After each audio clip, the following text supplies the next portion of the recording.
namin na turnover lang siya nitong April. Tapos after a month, nagkaroon na siya ng tenant. Habang pinaprocess nila yung sa leasing, nandun pa kami nun sa Oman. Walang kahasel-hasel, wala kaming kahirap-hirap. In-inform na lang nila kami na meron na kaming tenant. And 2 years contract siya.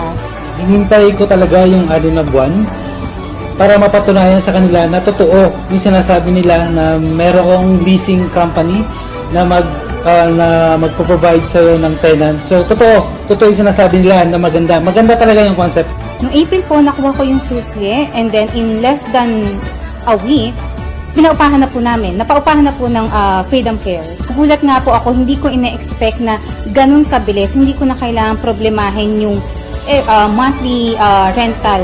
Yung buong 1 year po na payment, dineposit po sa akin ng Philinvest International ng Freedom Cares. So wala na po akong worry, sobrang saya ko po, sobrang satisfied po ako sa unit na nakuha ko sa Studio City. Pagkakuha mo ng 1 year na bayad sa iyong condominium na napaparent mo na ngayon, ano mang ginawa mo dun sa pera?